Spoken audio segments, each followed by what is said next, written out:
아멘.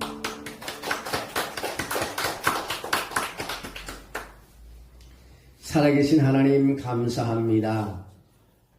하나님의 전전에 오늘도 와서 예배하게 하시고 예배를 준비하며 또 찬양하게 하심을 감사합니다.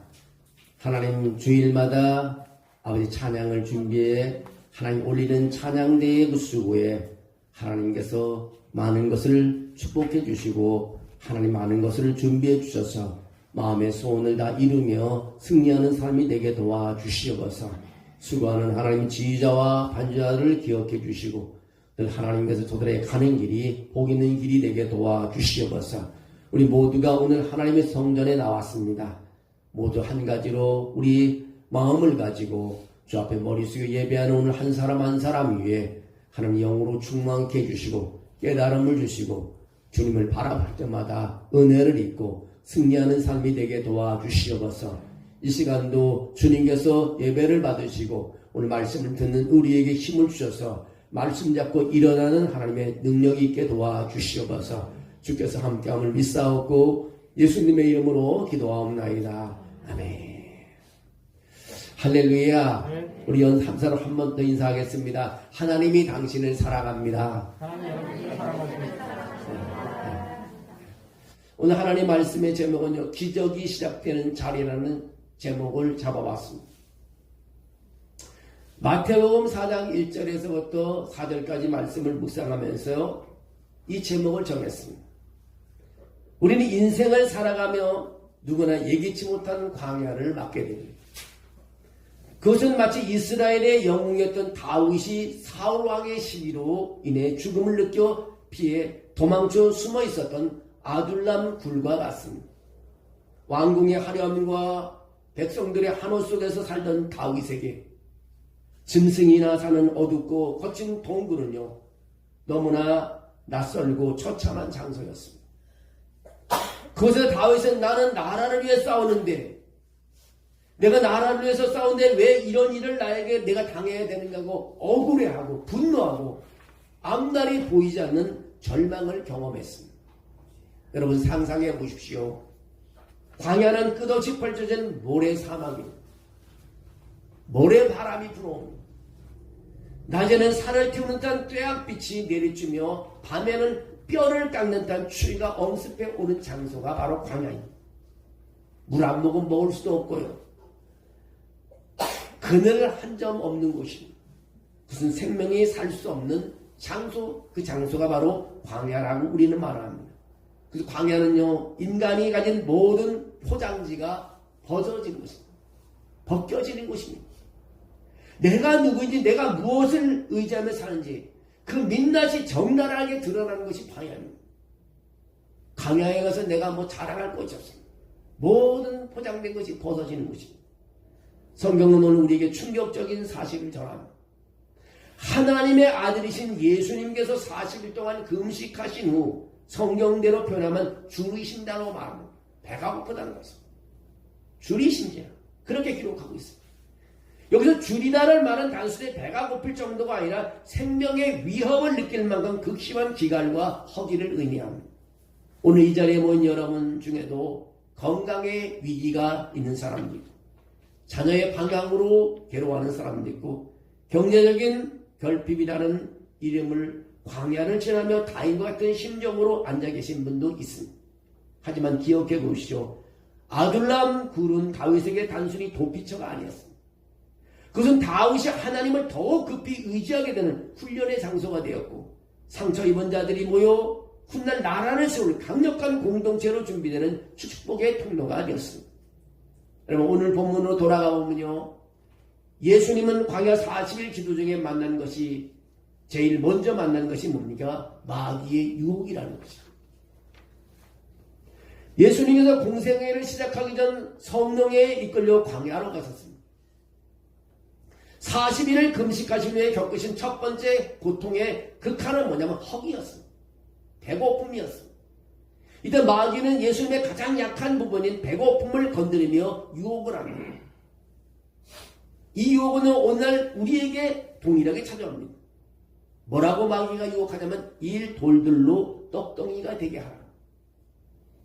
이 돌들로 똑똑이가 되게 하라. 하나님의 뜻보다 당장의 현실적인 배고픔부터 해결하라는 것입니다. 영적인 가치보다 눈앞의 경제적인 이익을 우선시하라는 것입니다. 좀 쉽게 풀어서 말하면요, 먹고 살기 힘든데 무슨 교회를 갔냐 이겁니다. 내가 지금 당장 먹어 있는데 무슨 하나님을 찾느냐 이렇게 말하는 것입니다.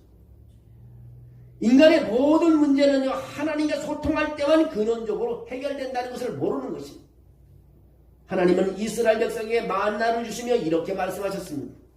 너를 낮추시며 너를 줄이게 하시며 사람이 떡으로만 사는 것이 아니라 여호와 입에서 나오는 모든 말씀으로 사는 줄을 내게 알게 하렴이라고 하나님께서 신명기 8장 3절 말씀을 주셨습니다. 여러분, 광야의 거기는 뭡니까? 우리가 광야에 있다는 건 뭡니까? 하나님이 우리를 낮추시게 하는 것이고 인간의 한계를 깨닫게 하신 것이고 오직 하나님만이 우리의 참된 양식이심을 깨닫게 하는 거룩한 교실과 같다는 것입니다. 주님은요, 우리의 허기를 통해 우리 하나님을 얼마나 간절히 찾는지를 확인하고 싶은 것입니다. 여러분, 내가 배고프고 내 문제가 풀리지 않는 것, 나의 아픔이 끊임없이 있는 것은 뭐냐? 하나님을 알게 하게 하렴이라고 성경은 해석하고 있습니다. 우리가 하나님을 모르니까 하나님을 알게 하게요. 우리 배고프다고 여러분 원망하지 마십시오. 하나님은 우리를 낮추시고 우리 인간의 한계를 깨닫게 하기 위해서 하나님만이 모든 것을 할 수 있다는 것을 알려주기 위해서 그렇다고 성경은 말하여주고 있습니다. 순천에 거주하는 한 집사님이 계셨습니다. 공사 현장 추락사고로 척추를 다치고 희귀통증 질환인 의학적 용어로 CRPS라는 복합부위 통증 증후군을 겪는 분입니다. 너무 통증이 있어서 살 수가 없는 겁니다.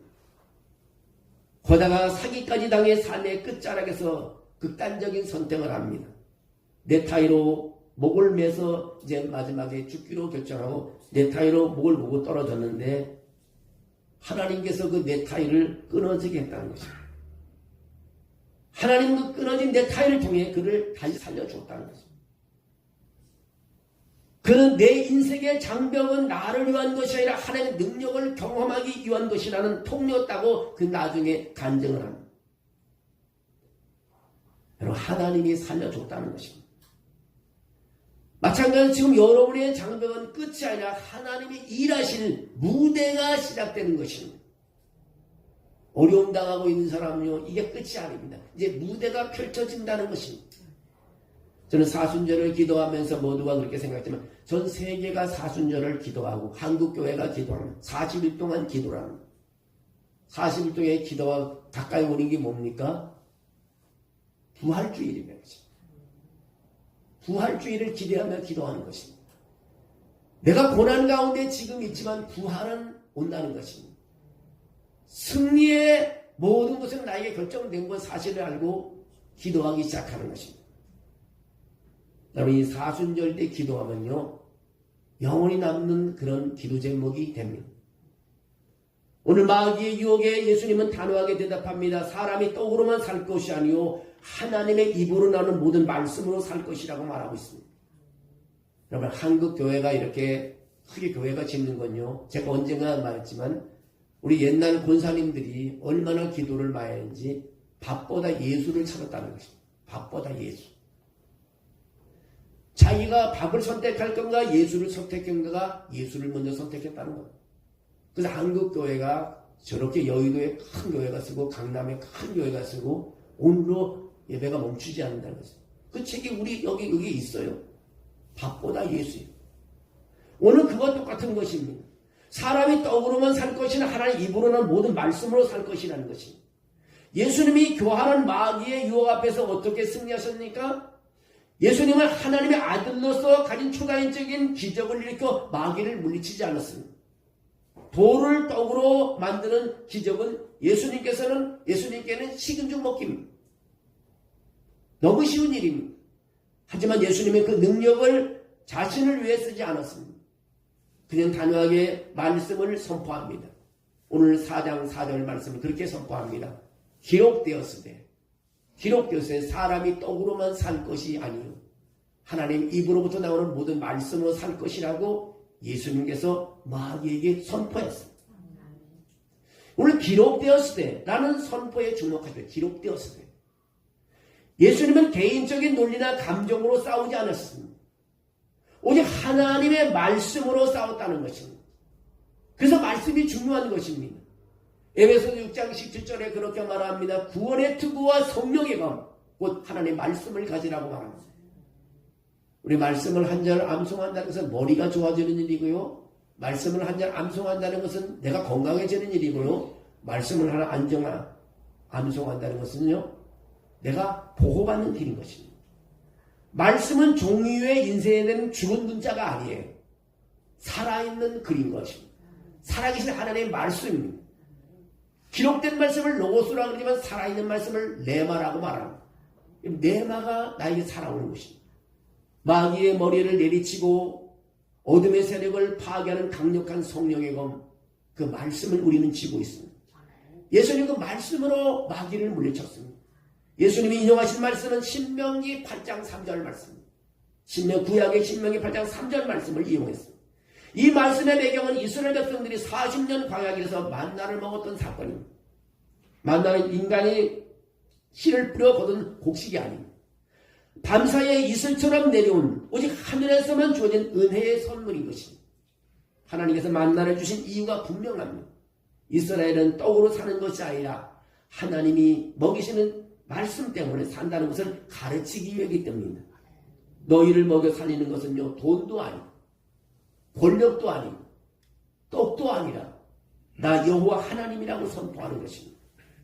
이 사실을 깨닫는 자들만이 광야에서 살아남습니다. 여러분, 광야를 걷고 있습니까? 돈이 우리를 살리지 않습니다. 돈보다 위에 있는 것이 하나님이십니다. 권력으로 우리가 살아가는 것입니다. 권력 위에 있는 것이 하나님입니다. 떡으로 살아가는 것이 아닙니다. 떡 위에 있는 것이 하나님이십니다. 나 여호와는 하나님이시라. 여러분, 그 하나님의 이름을 우리는 알아야 되는 것입니다. 예수님은 이 말씀을 하실 때 신명기 8장 3절 말씀을 그대로 인용했다는 것입니다. 광야는 예수님께도 이스라엘 백성에게도 그리고 오늘 우리에게도 동일한 진리를 가르칩니다. 하나님의 말씀은 우리 온 육체의 건강을 보호하는 것입니다. 잠언서 4장 20절에서 21절에 그렇게 말합니다. 내 아들아, 내 말에 주의하며 나의 이르는 것에 내 귀를 기울이라. 그것을, 그 말씀을 얻는 자에게 생명이 되며 그 온 육체의 건강이 되며라고 말하고 있습니다. 예수님은 선포합니다.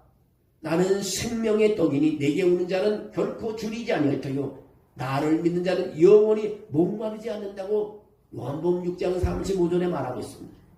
이것은 놀라운 사건인 것입니다. 광야에서 배고파 죽을 것 같던 순간 예수님은 물질의 떡을 구하지 않으셨습니다. 대신 하나님 아버지의 말씀을 붙들었다는 것입니다. 이스라엘 백성이 광야에서 물이 없어 고통당할 때 하나님 마라의 쓴물 앞에 그들을 세웠습니다. 그들이 원망할 때 하나님은 한 나무 십자가를 가르쳤고 그 나무가 물에 던져서 쓴물이 단물로 변했다고 말하고 있습니다. 하나님은 말씀하십니다. 출애굽기 15장 26절에 나는 너희를 치료하는 여호와 하나님이라고 말하고 있습니다. 여호와를 아빠 하나님이라는 것입니다. 하나님의 치유는요 항상 말씀을 순종하고 순종한 살 위에 임합니다. 여러분, 말씀을 듣고 말씀에 순종하는 사람에게 하나님의 치유가 임한다고 말합니다. 우리 삶의 쓴물 같은 환경이요 하나님의 말씀이 던져질 때 단물로 변화가 되는 것입니다. 다윗이 머무는 광야는요 다윗을 무너뜨리지 않았습니다. 사무엘상 21장에 보면 다윗은 사울왕을 피해 도망쳐 적국인 가드왕 아기스에게로 몸을 의탁하려 갔습니다. 여기가 어떤 지역이냐? 다윗이 어릴 때 골리앗이라는 장군을 무너뜨린 그런 블레셋 지역입니다. 그래서 사울을 피해 도망간 것이 적국으로 도망을 갔습니다. 거기 정체가 드러나서 다윗이 죽을 위기에 처하게 됐습니다. 다윗이 살기에 침을 흘리며 대문짝에 그적거리는 미친 채를 하며 겨우 쫓겨나 목숨을 구하게 됩니다. 이런 행동은 성군 다윗이 아닌 생존을 위해 모든 자신을 내려놓은 비참한 상태였습니다. 근데 그 수치로운 도망길 끝에 다윗이 고백한 내용이 있습니다. 시편 34편 4절에 그렇게 말합니다. 내가 여호와께 구하매 내게 응답하시고 내 모든 두려움에서 나를 건지셨도다. 이 공고한 자가 부르짖음에 여호와께서 들으시고 그의 모든 환난에서 구원하셨도라고 기록하고 있습니다. 다윗에게 광야는요 절망의 종착지가 아니었고요 찬양의 산실이 되었어요. 하나님의 응답하심을 경험한 자만이 부를 수 있는 찬양, 그 찬양은요 동굴 속 어둠에서 태어났다는 것입니다. 사랑하는 성도 여러분, 지금 여러분이 지나고 있는 그 아둘람 굴이 훗날 여러분이 들을 가장 아름다운 찬양의 재료가 될 수 있습니다. 여러분의 아픔이, 여러분의 고난이 해결할 수 없는 문제가 찬양으로 바뀌어질 수 있다는 것입니다. 광야는 찬양을 죽이는 곳이 아니라 가장 깊은 찬양을 낳게 하는 곳입니다. 하나님께서는 바벨론 포로로 끌려가 황폐한 삶을 살던 이스라엘 백성들에게 이렇게 약속합니다. 이 말씀은 오늘 광야를 걷는 우리에게도 그대로 해당되는 것입니다. 오직 여호와를 앙망하는 자, 새 힘을 얻으리니 독수리의 날개치며 올라감 같을 것이요 다른 박질하여도 봄비치 아니하겠고 걸어가도 피곤치 아니한다고 이사야 40장 31절에 말합니다. 앙망이라는 단어가 뭡니까? 이것은 기다린다는 의미가 아닙니다. 그래서 오직 하나님을 바라보며 기대한다는 것입니다. 그 시선이 흔들리지 않는 믿음을 응시하는 것입니다. 독수리는요 자기 힘으로 날개를 퍼떡이는 것이 아니라 상승 기류를 타고 날아오릅니다. 광야를 걷는 우리도 마찬가지입니다. 우리의 힘으로 광야를 돌파하는 것이 아닙니다. 하나님의 기류, 성령의 바람을 타고 날아오르는 것입니다. 사도 바울은 옥중에서 어떤 처지든지 자족하는 비결을 배웠다고 고백합니다. 그리고 그가 그 비밀을 이렇게 말합니다. 빌립보서 4장 13절에 내게 능력 주시는 자 안에서 내가 모든 것을 할 수 있느니라고 말하고 있습니다. 여러분 때로는 우리는 못한다 그러잖아요. 난 못해. 이 환경이 안 좋아 못해. 못해. 조건을 많이 달잖아요. 근데 이 바울은 옥중 서신에서 그렇게 말해요. 감옥에서 그가 서신을 쓰면서 하는 말이 내게 능력 주시는 자 안에서 내가 모든 것을 할 수 있느니라고 말합니다. 여러분 주 안에서 여러분 모든 것을 할 수 있는 사람이 될 줄로 믿습니다. 광야의 허기를 승리로 바꾸는 또 다른 열쇠가 하나가 있는데 기도입니다. 기도는 단순히 무언가를 얻어내기 위한 노동이 아닙니다. 하나님과의 친밀한 관계 속에 누리는 안식인 것입니다. 로마서 8장 26절에 그렇게 말합니다. 이와 같이 성령도 우리 연약함을 도시나니 우리가 마땅히 빌 바를 알지 못하나 오직 성령이 말할 수 없는 탄식으로 우리를 이하여 친히 간구하시니라고 말하고 있습니다. 이 말씀이 얼마나 위로가 되는지 모릅니다. 우리가 광야의 한가운데 쓰러져 무슨 기도를 해야 될지도 모를 때 성령께서 우리를 대신해서 탄식하며 기도해 준다는 것입니다. 우리의 기도가 막히는 순간에도 성령님은 멈추지 않고 우리를 위해서 기도한다는 것입니다. 1862년 2월 남북전쟁이 한창이던 시기에 링컨 대통령은 가장 아꼈던 셋째 아들 윌리엄을 잃게 됩니다. 아들 11세의 나이에 장티푸스로 추정되는 병으로 백악관에서 아들이 사망합니다. 당시 링컨은 국가의 운명이 걸린 전쟁을 주의하느라 눈코 뜰 새 없이 바빴지만 아들의 병세가 악화되자 집무실과 아들의 침실을 오가면서 간호를 했습니다. 결국 윌리엄은 죽음을 당하게 되고 링컨의 부부는 감당하기 힘든 충격을 받게 됩니다. 아브라함 링컨 대통령은 극한의 광야 속에서도 이런 환경 속에도 막사문에 흰손수건을 걸어놓고 하나님께 기도를 하는 거죠. 그는 시편 37편 7절의 말씀을 붙잡고 기도했다고 합니다. 여호와 앞에서 잠잠하고 참고 기다리라. 이 말씀을 붙잡고 기도로 승리했다고 합니다. 5만 번 이상의 기도 응답을 받은 사람이 있습니다. 19세기 영국 브리스톨의 조지 물러라는 목사님. 그는 평생 1만 명이 넘는 고아들을 돌보았지만 결코 사람에게 손을 내밀지 않았다고 합니다. 오직 기도로 오직 하나님의 약속만을 붙들었다고 합니다. 어느 추운 겨울 아침이었습니다. 고아원 식당에 커다란 가마솥은 텅 비어 있었고 창고에는 밀가루 한 포가 남지 않았습니다. 그 아들은 300명이 배가 고파 울고 있었습니다. 그때 물론 목사님은 빈 식탁 앞에서 아이 300명을 불러놓고 기도합니다. 사랑하는 아이들아, 우리에게 음식을 주신 하나님 아버지께 오늘 감사 기도를 드리자. 아이들은 어리둥절했다고 합니다. 빈 그릇을 놓고 무슨 기도를 하냐. 눈앞에는 빈 접시와 빈 컵뿐이었는데, 하지만 목사님은 떨리는 손을 모고 간절히 기도했다고 합니다. 하나님, 이 어린 생명들을 먹이실 줄로 믿습니다. 오늘 일용할 양식을 주시니 감사합니다라는 기도를 했습니다.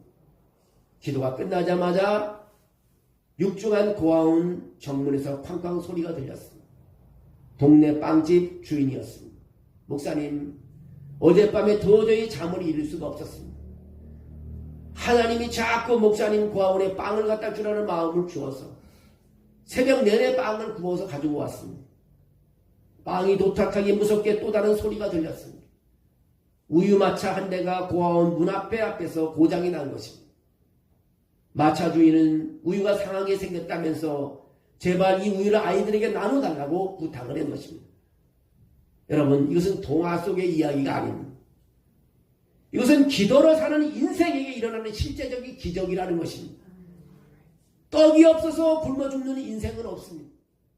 하나님의 말씀이 없어서 죽는 것입니다. 하나님께 기도하지 않아서 죽는 것입니다. 말씀을 믿는 믿음이 없어서 무너지고 죽는 것입니다. 여러분, 여러분의 기도가 막힌 것 같습니까?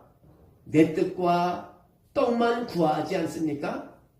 야베스처럼 이렇게 절규하며 기도했으면 좋겠습니다. 주의 손으로 나를 도우사 나는 환난이 벗어난 내게 근심이 없게 하옵소서. 여러분, 성령님은 말할 수 없는 탄식으로 우리를 위해서 지금도 기도하고 계십니다. 이제 말씀을 맺어보겠습니다. 이번 사순절 기간 우리는 광야의 허기 속에서 세 가지를 결단해야 합니다. 첫째가 어떤 상황보다 크신 하나님을 바라보십시오. 여러분, 하나님보다 더 큰 게 어디겠어요? 돈도 하나님보다 클 수 없고 권력도 하나님보다 없습니다. 대통령도 하나님보다 클 수는 없습니다. 지붕을 뚫고 주님께 나갔던 중풍병자들의 영적인 야성을 우리는 회복해야 되는 것입니다. 하나님께 나갈 수 있는 그런 믿음, 그런 야성이 있어야 되는 것입니다. 내가 먹는 것 때문에 주저앉게 되면요, 안 되는 것입니다. 하나님보다 더 큰 것이 어디 있겠어요? 어떤 상황보다 크신 하나님을 바라보는 것이 첫째고, 두 번째로는요, 여호와를 앙망하셔야 됩니다. 독수리가 상류기를 타듯이 여러분의 시선을 하나님께 고정해야 되는 것입니다. 사람이 지쳐 쓰러지는 방에서 하나님을 바라보는 셈은 없습니다. 그럼 몸이 아파도요, 배가 고파도 하나님을 바라보고 걸어나가야 됩니다. 그것이 사는 길이에요. 젊은이들도 지쳐서 피곤해지고 용사들도 비틀거리고 넘어지지만 오직 여호와를 바라보는 자는 셈을 얻는다고 이사야 40장 30절 31절에 우리에게 말하고 있습니다. 그럼 세 번째로는요, 여러분 정체성이 바꿔져야 되는 것입니다. 우리의 질병과 가난에 찌든 사람이 아니라, 우리는 질병과 가난에 찌든 사람이 아니라 하나님의 사랑을 받는 자라는 것을 우리는 알아야 합니다. 우리 하나님의 자녀인 것입니다. 우리의 허기는요, 하나님의 기적을 잉태하는 자리가 되는 것입니다. 나의 아픔은요, 하나님의 기적을 나타내는 그런 자리가 되고, 내 환경이 어려워도 하나님의 기적을 나타내는 자리가 되는 것입니다. 내가 광야에 있다 그래도 하나님을 만날 수 있는 것입니다. 모든 사람이 나를 다 떠나도요, 하나님은 나를 떠나지 않는다는 것입니다. 그래서 두려워하지 않습니다. 내가 오늘 배가 고파도 하나님은 내 곁에 계신다는 사실을 우리는 잊지 말아야 하는 것입니다. 여러분이 처한 광야는 여러분을 죽이는 것이 아닙니다. 어렵게 되는 것은 내가 죽는 것이 아닙니다. 기적을 나타내는 자리가 되는 것입니다. 다윗의 아둘람군은요, 하나님의 세운 다윗의 왕국을 건설했습니다. 다윗은 아둘람궁에 갔을 때 얼마나 원망하겠어요. 내가 이 나라를 위해서 얼마나 헌신하고 싸웠는데 결국 내가 이 처지가 됐습니다. 그 다윗에게 사람들이 다 몰려옵니다. 누가 몰려오냐? 소외된 사람이 몰려옵니다. 병든 사람이 몰려옵니다. 사람이 버림받는 사람이 다 아둘람굴로 몰려오는 것입니다. 몇백 명이 몰려오는 거예요.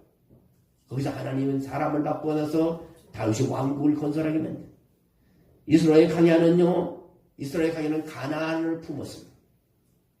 예수님의 40일 강야는요, 구원의 공생애를 그가 열었습니다. 그렇다면 지금 여러분의 광야는 무엇을 품고 있을까요? 곧 태어날 것입니다. 곧 태어날 것입니다. 곧 나타날 것입니다. 사람이 떡으로만 살 것이 아니요 하나님의 모든 말씀으로 살 것이라고 주신 주님의 음성을 붙잡고 말씀의 떡을 먹으며 이번 한 주간 승리하는 여러분이 모두 되기를 주의 이름으로 축원합니다. 살아계신 하나님 감사합니다. 주님께서 오늘 우리에게 은혜를 주시고 축복해 주셔서 말씀이 얼마나 중요하며 하나님이 나를 지켜주시고 보호해 주시고 나는 어려움이 있다고 원망만 했는데 하나님 나를 기적을 나타내는 자리를 만들고자 또 나를 낮추고자 내가 하나님이 누군지 깨닫게 하기 위해서 이 광야가 나에게 머물게 되는 것을 깨닫게 해주심을 감사합니다. 하나님, 예수님이 아버지 하나님 주신 힘으로 마귀를 물리치지 않고 말씀으로 물리쳤습니다. 이제 말씀이 나의 무기요 기도가 나의 무기라는 것을 깨닫게 해주심을 감사합니다. 사순절 기간에 내가 말씀 한 절 더 보고 기도 한 번 더 해서 가정을 살리고 교회를 살리고 민족을 살리는 내가 되게 도와주시기를 원합니다. 남이 나를 위해서 기도하기보다 내가 먼저 기도하게 도와주십시오. 하나님, 내가 기도 안 하는 것은 내가 알고 하나님이 알고 이웃을 알고 내 자녀들이 알고 있습니다. 하나님, 내가 앞장서서 야성의 아버지 하나님 그 기도를 할 수 있게 도와주시옵소서. 아버지, 환경을 몰아보지 않고 하나님께 걸어나가 기도하며 기적을 체험하는 삶이 되게 도와주시옵소서. 주께서 하나님 우리 교회를 그렇게 세워주시고 우리 교회 성도들을 그렇게 붙잡아 주시고 우리 삶 속에 하나님 말씀의 귀중함이 떡보다 더하다는 것을 아버지 알게 해 주옵소서. 예수님의 이름으로 기도하옵나이다. 아멘.